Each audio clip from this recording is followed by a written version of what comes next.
Bana results zikomiwe za P7 mama basanyukidde batya fresh kid essanyu eribadde wano bamusitudde ba minister nga we bamuzeno we bamuzeeri akoze bulungi nnyo naye nga tena results za Kabaka Mwanga nazo zikomiwe abasinga bagamba mwafunye 17 naye ate omuntu atwala page agenze n'agamba bagenda kuba babyogerako olunaku olw'enkya so kitegeeza nga bo abantu Kabaka Mwanga tanavayo kubanga ayogera ku results ze wadde abasinga bagamba yafunye 17 of which abamu bagamba yes he performed well okusinzira ku mwana yava mu kyalo ng'oluzungu temuli agezezzaako abamu ne bagamba nga performance ebisomero kye ligenda omutwala bikyebyo byonna babyogedde naye nga mukwano jjukira nti this is Patricia's latest story dabira kubanga te o subscribinga o likinga no sharinga. Does it wanna? Fresh up in Jamaica? I'm from 11. Yeah, first grade. Like I think it would have been a bit better, but like the marking was a bit strict, like not something which I was really used to.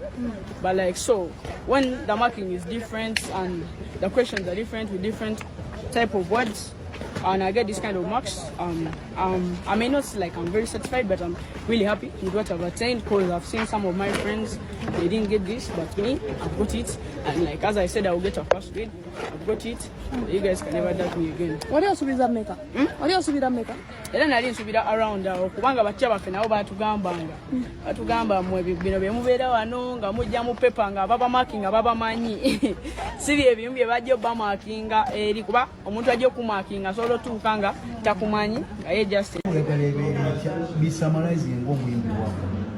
Katera kino kibadde kintu ky'omukulu nnyo kubera abasinga badde munda bange badde sikyayimba nnyo ne kategeeje maze P7 level yange gyenzirako endala ndabeera nga mbakuba music wange genda beera nga mulaba Nenga bw'osoma nenga bw'osoma era like music agenda beera ajja a little bit more often kubanga right now there's not so much pressure finishing P7 now since I finished I want to keep dropping music and my music style is going to change a bit ndaba nga nkyusa ngeje nyimba kubeera kubago developinga nayimba.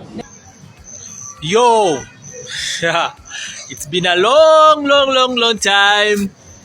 Kati bamada muli eyo mugeya ba Jaydeni batabani ba Farao Kabaka Mwanga yafunye mmeka mu P7. Yes, Kabaka Mwanga yakoze bulungi.